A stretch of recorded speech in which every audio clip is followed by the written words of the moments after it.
So we will start in... Ikaw mag-cue, ate, ha?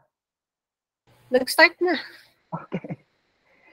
Sige, good evening, everyone. Good evening, BTM. It's so good to be back, and we are here now for our next book na isa-survey natin. And welcome to the survey of the letter of First Peter. And I am thankful kay Lord for giving me this opportunity to be the one who will present this na nagre-represent sa Tribe Lev. So, welcome, and let us all we'll get ready and be prepared of the things that we will be learning tonight. So, the letter of First Peter. So, rate amongst yourselves, i-rate nyo how familiar are you of the letter or the epistle of First Peter from 0 to 10. Kindly chat it in the chat box from 0 to 10 na may talaga, at least honest, may nagsabi na 0 from 0 to 10. Thank you for responding. May nagsabi 0.5. Thank you so much for responding. Ayan.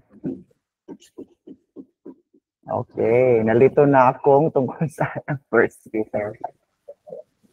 Good evening. Okay, sige. So First Peter. First Peter, it is the first of the New Testament epistles bearing the name of Peter, who is an apostle of Jesus Christ, as stated in First Peter chapter 1, verse 1. First Peter, which is the longer of the two epistles, is written in fine Greek and refers frequently to the Old Testament.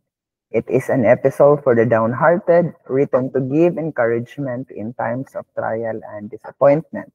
First Peter anchors the Christian's hope not on logic or persuasion, but on the matchless sacrifice of Jesus Christ, who suffered for us, leaving as an example that you should follow his steps. So First Peter, we'll now go to the authorship and date. So First Peter identifies its author as Peter, who is an apostle of Jesus Christ. His frequent references to Christ's suffering show that the profile of the suffering servant was etched deeply upon his memory. He calls Mark his son, recalling his affection for the young man and family mentioned in Acts chapter 12, verse 12. These facts lead naturally to the assumption that it is the Apostle Peter who wrote this letter. So there is no doubt about that. Though the apostleship, or the authorship rather, of the epistle by Peter has been challenged on the following grounds. Number one, there are no official persecutions of the church that took place during Peter's lifetime. Second, the epistle echoes some of Paul's teachings, and the third issue is that the literary quality of the Greek seems too refined for a Galilean fisherman, because when you read First Peter in the original language, which is Greek, medyo may pagka mataas yung quality, kumbaga, ng language na ginagamit, na parang sinasabi na parang hindi daw carry ng isang Galilean fisherman yung ganong klaseng pagkakasulat. So valid as these objections are, they do not seriously challenge Peter's authorship of the epistle. The sufferings mentioned in the epistle need not refer to official persecutions, kasi yung mga official persecutions ay hindi naman talaga nagsisimula until the time of the Roman Emperor Domitian, but to earlier local incidents. So the last two questions are neatly resolved by recognizing the role that Silvanus, who is mentioned in chapter 5, verse 12, Silvanus was parang tasked to help also in composing the epistle. So siya yung parang secretary, kumbaga. Or he was the one who wrote, or in a way, helped in writing the letter. So, common naman yun at the time na meron silang parang tagapagsulat, yung scribe, kumbaga. So, the historical setting, First Peter is addressed to the elect exiles of the diaspora or of the dispersion, or the strangers scattered throughout Pontus, Galatia, Cappadocia, Asia, and Bithynia, as mentioned in 1 Peter chapter 1, verse 1. This indicates that the audience was primarily composed of Gentile Christians residing in the Roman provinces of Asia Minor, which is the modern-day Turkey. These Christians were likely facing various challenges, including persecution and societal marginalization.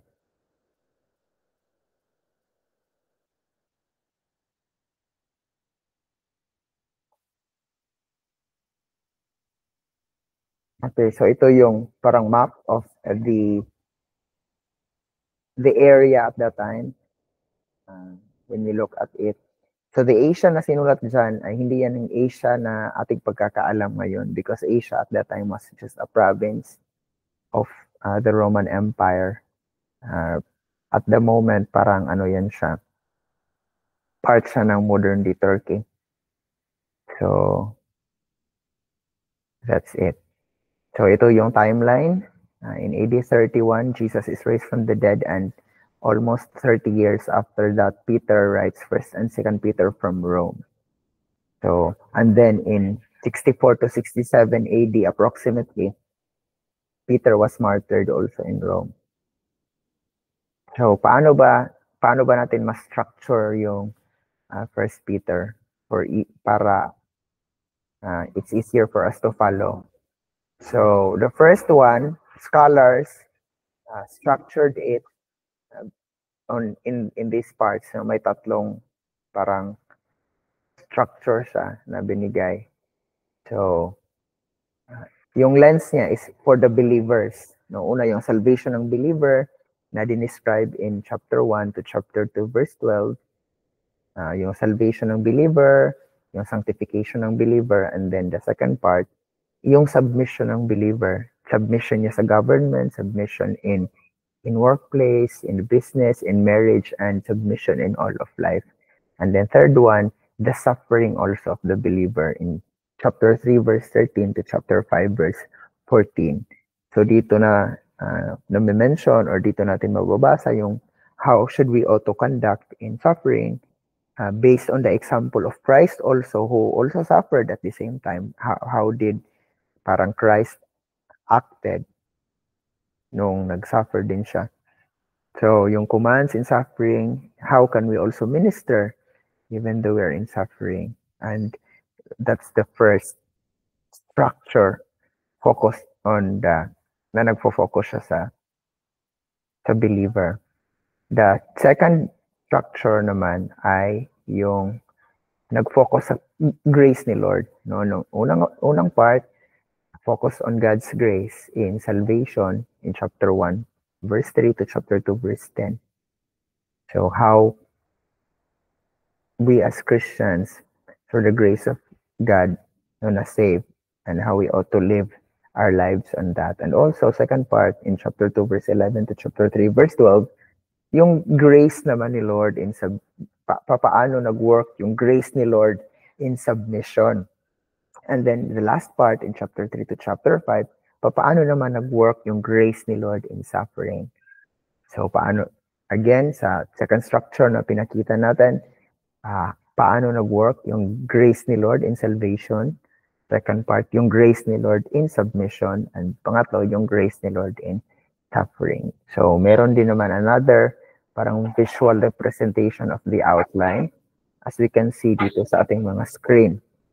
So, yung focus ng yung grace at ng hope also sa letter, no, very evident talaga siya yung hope, yung idea of hope in the letter. Sabi pa nga nila, if Paul was the apostle, Paul was the parang writer daw kuno focused on faith, and John is the apostle of love, then Peter though is the apostle of hope.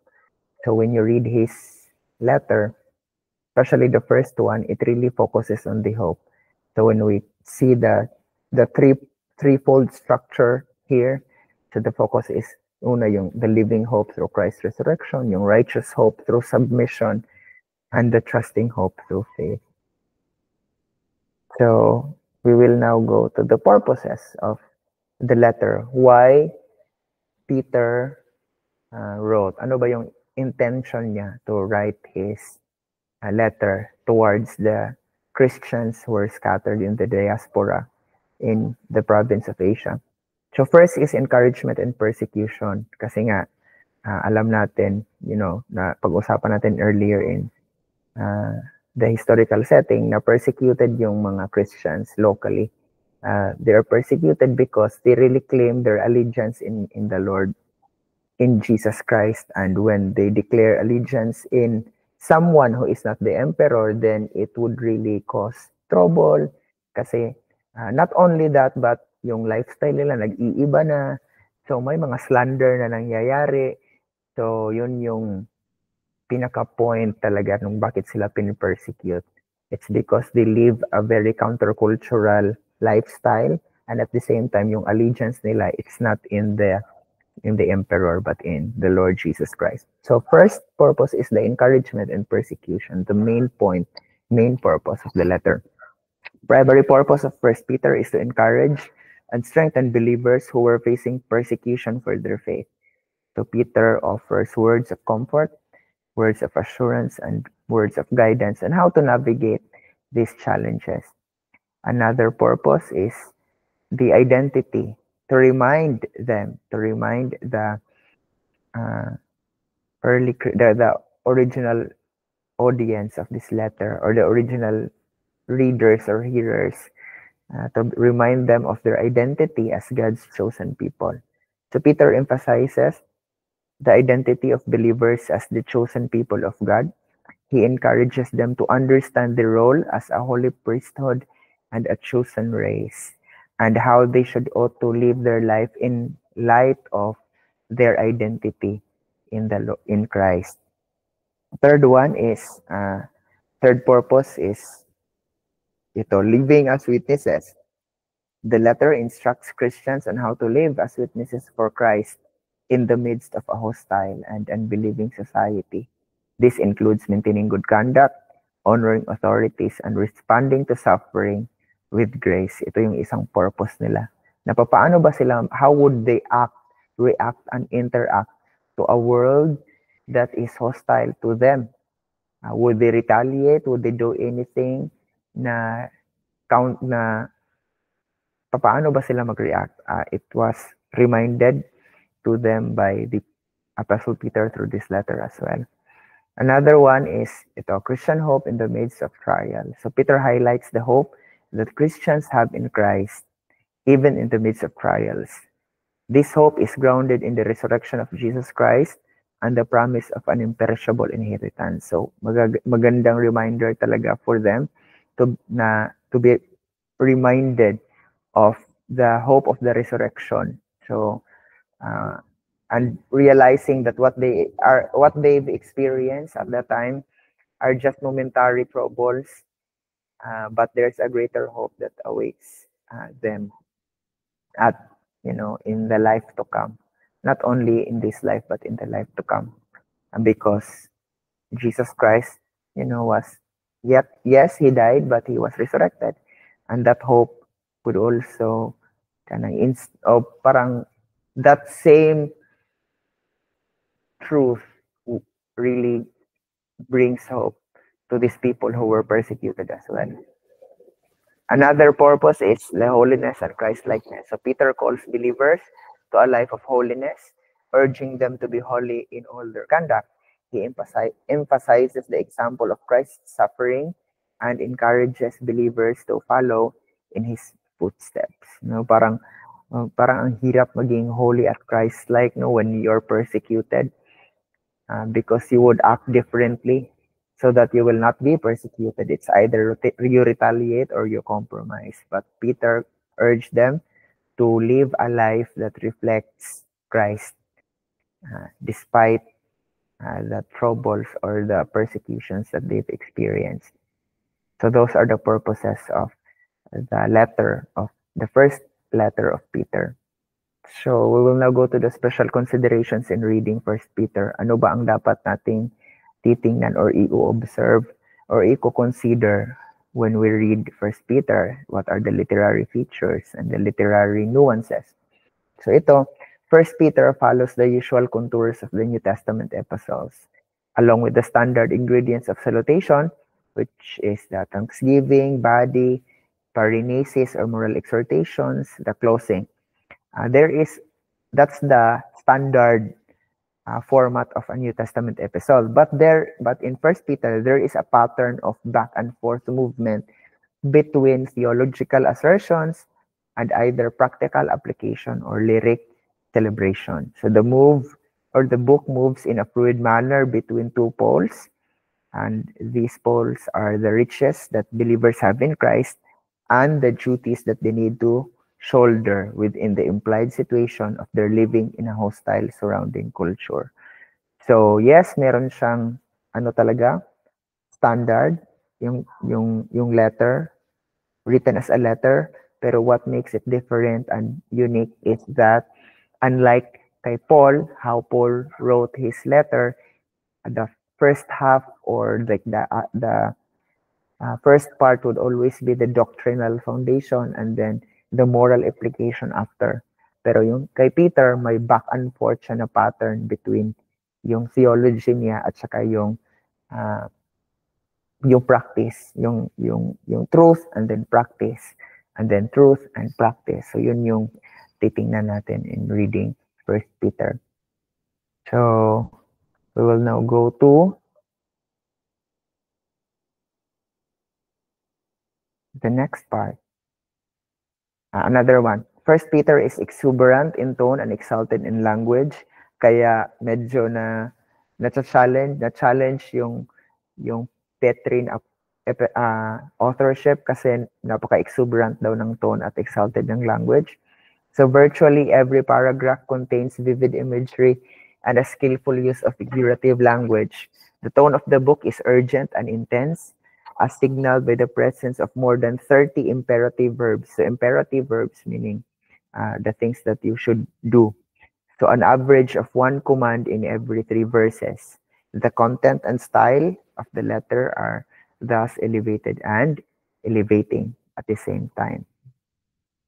So what are the advices for reading First Peter? So these are the advices. First is we need to understand that the letter was written to Christians facing persecution and suffering. You know, sometimes when we read letter, we tend to apply it directly into our own context and disregarding that the letter is first and foremost written to a group of people who are scattered and who are experiencing external and internal persecution. So with that, it offers encouragement to remain steadfast in the faith kahit na may mga trials and tribulations na nangyayari sa mga buhay nila. Second, we need also to recognize the letter's genre as an epistle. So if epistle siya, you have to really note that this is written to a specific people in a specific timeline. No? So it's not really written directly to address us, but to address a real situation way back then. But also because, the word is eternal and it transcends time. So meron din talagang, it also in the same way, may implications sa ating buhay ngayon as, people of the modern times. But then we need to recognize na it was also written to a specific context as well.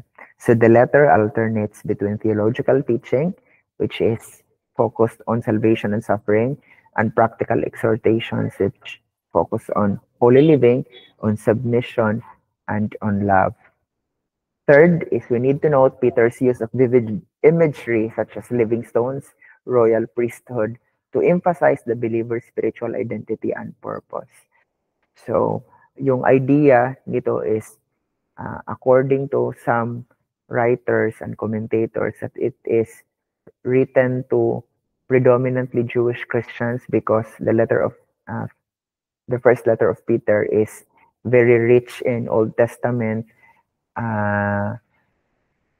imagery, Old Testament parang symbolism, yung mga illustrations niya very much in the Old Testament Hebrew literature as well, or language. So the fourth one is we need to be aware of Peter's frequent use of Old Testament allusions. So ito yung sinabi ko kanina, gaya ng Isaiah, Psalms, to connect the reader's experiences with God's historical promises. So we need to be aware of that as well. And another, those are the advices when we read First Peter, the things that we really need to take note on. Then we have the key verses. First one is the First Peter chapter 1 verse 6 to 7. Sabi dito, in this you greatly rejoice, though now for a little while you may have had to suffer grief in all kinds. These have come so that your faith, of greater worth than gold, which perishes even though refined by fire, may be proved genuine and may result in praise, glory, honor when Jesus Christ is revealed. So it's one of the verses na highlighted na it really speaks rather of the hope we have in Christ, and not at the same time not really hindi ini-invalidate yung reality ng trials, but yung trials ay tinitingnan siya in the lens, yung trials and sufferings ay tinitingnan siya in the lens of our hope. So when we look at it, so yung may eternal na perspective, so yung trials and tribulations na experience ngayon nila, that's only for now. And it's only for a little while. Kasi nga, i-compare natin siya sa hope ng eternity. So, at saka, sinasabi din yung purpose nito. And that is, yung faith ay ma-prove na genuine and that may result in praise, glory, and honor when Jesus Christ is revealed. Another key verse na nag-highlight sa theme ng 1 Peter ay makikita sa chapter 1, verse 10 to 11. So concerning this salvation, the prophets who spoke of the grace that was to come to you searched intently and with the greatest care, trying to find out the time and circumstances to which the Spirit of Christ in them was pointing when he predicted the sufferings of Christ and the glories that would follow. So this verse parang it shows ba na at that time the prophets may not clearly, they know may ni-reveal sa kanila, though they may not understand it at that time when they prophesied. But this is the messianic prophecy na na-fulfill na in Christ. So it would really give hope also to the readers at that time. Another one is in 1 Peter chapter 1 verse 13. So therefore, prepare your minds for action. Be self-controlled. Set your hope fully on the grace to be given you when Jesus Christ is revealed. So ito talaga yung practical implication nung first verses of chapter 1. So kaya, you have to prepare your minds for action and be self-controlled and set your hope on the grace to be given. So another key verse is 1 Peter chapter 2 verse 21. To this you were called because Christ suffered for you, leaving you an example that you should follow in his steps. So dito ini-emphasize naman na if Jesus Christ is really your master, if he suffered, then expect also that you would experience the same things that he experienced. So yun yung parang point dito. So if si Jesus nga nag-suffer, then don't be shocked na you'd also suffer in this lifetime. You'd also be persecuted because of your faith in this lifetime. So another is chapter 4 verse 12 to 14. Sabi dito, dear friends, do not be surprised at the painful trial you are suffering, as though something strange were happening to you. But rejoice. So ito talaga, no? Rejoice that you participate in the sufferings of Christ so that you may be overjoyed when His glory is revealed. If you are insulted because of the name of Christ, you are blessed, for the Spirit of glory and of God rests on you. What a wonderful assurance this passage states. So another one is 1 Peter chapter 5 verse 10, and the God of all grace, who called you to His eternal glory in Christ after you have suffered a little while, will Himself restore you and make you strong, firm, and steadfast. So we will now go to, sorry for the error, hindi yan purposes, but that's mega themes. So ito yung mega themes ng letter. First is the theme of salvation. So our salvation is a gracious gift from God. God chose us out of His love for us. Jesus died to pay the penalty for our sin, and the Holy Spirit cleansed us from sin when we believed. Eternal life is a wonderful gift for those who trust in Christ. So our safety and security are in God. If we experience joy in relationship with Christ now, how much greater will our joy be when He returns and we see Him face to face? So such a hope should motivate us to serve Christ with greater commitment, despite persecutions and trials na na-experience natin in this lifetime. Another mega theme is the mega theme of persecution. So Peter offers faithful believers comfort and hope. We should expect ridicule, expect rejection, and expect suffering because we are Christians. So persecution makes us stronger because it refines our faith. We can face persecution victoriously as Christ did if we rely on Him. So Christians still suffer for what they believe until now. We should expect persecution, but we don't have to be terrified by it. The fact that we will live eternally with Christ should give us the confidence, patience, and hope to stand firm when we are persecuted. Because again, as what I've said earlier, the things that we experience now are just for the moment as compared to the eternity na meron tayo in Christ. Third one is God's family. We are privileged to belong to God's family, the household of God. A community with Christ as the founder. He is the chief cornerstone, the founder and foundation. And everyone in this community is related. We are all brothers and sisters, loved equally by God. We shared the same Lord, shared the same experiences, the persecution and the trials, tribulations. So because Christ is the foundation of our family, we must be devoted, loyal, and faithful to Him. By obeying Him, we show that we are His children. We must accept the challenge to live differently from the society around us. So we need to reflect as a family of God. We need to reflect also kung sino yung ating foundation, who is the foundation of our family, and yan si Christ. Fourth one is judgment. So God will judge everyone with perfect justice. We all face God. He will punish evildoers and those who persecute God's people. Those who love Him will be rewarded with life forever in His presence. Because all are accountable to God, we can leave judgment of others to Him. We must not hate or resent those who persecute us. We should realize that we'll be held responsible for how we live each day. So ito talaga yung magandang reminder na retaliation isn't the key, but we just leave everything to the Lord, because He is the one. He is the good and just na God. So we will leave the retaliation to Him. Kasi at the end of the day, He really sees and He really knows. So magandang reminder. So those are the mega themes of 1 Peter. Again, salvation, persecution, God's family, and judgment. So we'll now go to theology. How is God described, or who is God in 1 Peter? So God is sovereign over all circumstances.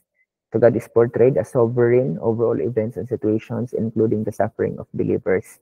He is in control and uses trials for his purposes, refining and strengthening the faith of his people. Another one is that God is holy and set apart. God is described as holy. There is no one like him. He is good and perfect and blameless. And thus he calls his people to be holy, for he is holy as well. Third one, God is the giver of new birth. So God is the one who, in his great mercy, has given believers a new birth into a living hope through the resurrection of Jesus Christ. Another one, God is the protector and sustainer. So God is depicted as guarding the inheritance of believers, keeping it secure in heaven and shielding them by his power until the final day. So God is the impartial judge. So God is described as an impartial judge who will evaluate each person's work. Then God is the redeemer through Christ. God's redemptive work is highlighted where believers are reminded that they were redeemed not with perishable things like silver or gold, but with the precious blood of Christ, a lamb without blemish or defect. Next is God is the builder of his people. So God is building believers into a spiritual house, a holy priesthood through the living stone, who was rejected by people but chosen by God. Then we have God is the God of all grace. God is also referred to as the God of all grace who calls believers to his eternal glory in Christ. So yun yung theology ng book of, or the first letter of Peter. Sino ba si Lord sa, sa letter na yun. And so that ends our presentation, and we would like to thank the Lord for the people who, nagiging resource natin sa ating study. So Wilmington Bible Handbook, Nelson's Bible Dictionary, How to Read the Bible Book by Book, NLT Life Application Study Bible, NIV Biblical Theology Study Bible, ESV Study Bible, ESV Literary Study Bible, Constable's Notes 2024 edition, and an introduction to the New Testament. So that ends our session for tonight. Good night, good evening, and thank you for listening. The Lord bless you and keep you.